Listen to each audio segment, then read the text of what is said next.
بسم اللہ الرحمن الرحیم۔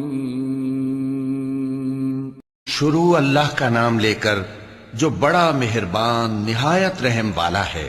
اے پیغمبر صلی اللہ علیہ وآلہ وسلم، جو عورت تم سے اپنے شوہر کے بارے میں بحث و جدال کرتی اور اللہ سے شکایت رنج و ملال کرتی تھی، اللہ نے اس کی التجا سن لی اور اللہ تم دونوں کی گفتگو سن رہا تھا۔ کچھ شک نہیں کہ اللہ سنتا ہے، دیکھتا ہے۔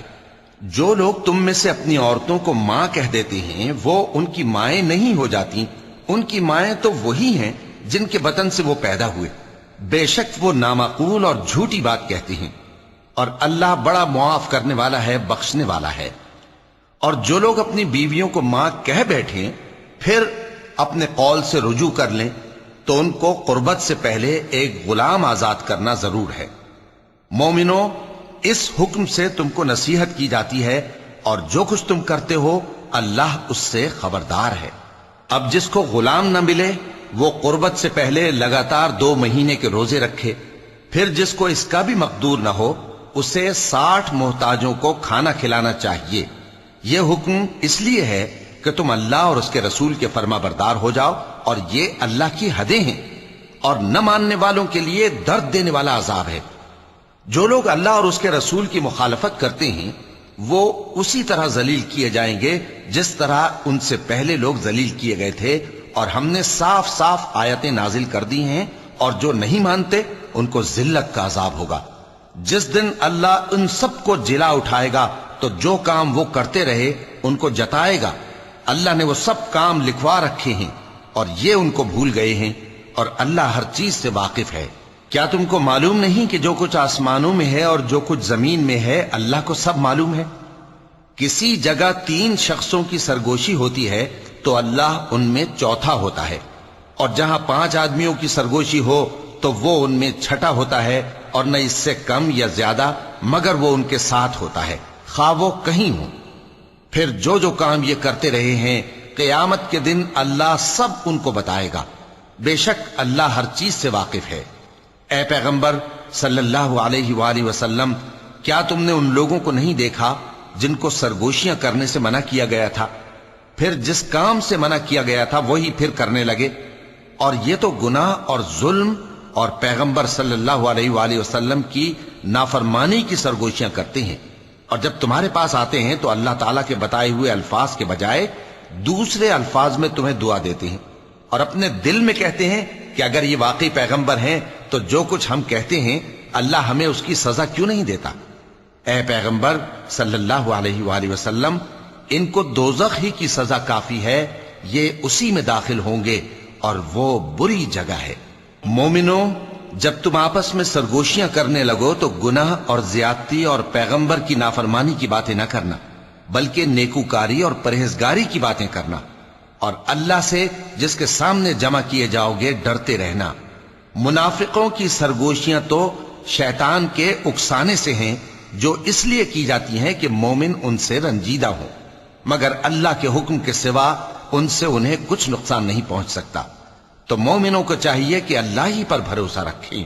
مومنوں، جب تم سے کہا جائے کہ مجلس میں کھل کر بیٹھو تو کھل کر بیٹھا کرو، اللہ تم کو کشادگی بخشے گا، اور جب کہا جائے کہ اٹھ کھڑے ہو تو اٹھ کھڑے ہوا کرو۔ جو لوگ تم میں سے ایمان لائے ہیں اور جن کو علم عطا کیا گیا ہے اللہ ان کے درجے بلند کرے گا، اور اللہ تمہارے سب کاموں سے واقف ہے۔ مومنوں، جب تم پیغمبر کے کان میں کوئی بات کہو تو بات کہنے سے پہلے مساکین کو کچھ خیرات کر دیا کرو، یہ تمہارے لیے بہت بہتر اور پاکیزگی کی بات ہے، اور اگر خیرات تم کو میسر نہ آئے تو اللہ بخشنے والا مہربان ہے۔ کیا تم اس سے کہ پیغمبر کے کان میں کوئی بات کہنے سے پہلے خیرات کرو ڈر گئے؟ پھر جب تم نے ایسا نہ کیا اور اللہ نے تمہیں معاف کر دیا تو نماز قائم کرتے رہو اور زکوٰۃ دیتے رہو، اور اللہ اور اس کے رسول صلی اللہ علیہ وآلہ وسلم کی فرما برداری کرتے رہو، اور جو کچھ تم کرتے ہو اللہ اس سے خبردار ہے۔ بھلا تم نے ان لوگوں کو نہیں دیکھا جو ایسے لوگوں سے دوستی کرتے ہیں جن پر اللہ کا غضب ہوا؟ وہ نہ تم میں ہیں نہ ان میں، اور جان بوجھ کر جھوٹی باتوں پر قسمیں کھاتے ہیں۔ اللہ نے ان کے لیے سخت عذاب تیار کر رکھا ہے، یہ جو کچھ کرتے ہیں یقیناً برا ہے۔ انہوں نے اپنی قسموں کو ڈھال بنا لیا ہے اور لوگوں کو اللہ کے رستے سے روک دیا ہے، سو ان کے لیے ذلت کا عذاب ہے۔ اللہ کے عذاب کے سامنے نہ تو ان کا مال ہی کچھ کام آئے گا اور نہ اولاد ہی کچھ فائدہ دے گی۔ یہ لوگ اہل دوزخ ہیں، اس میں ہمیشہ جلتے رہیں گے۔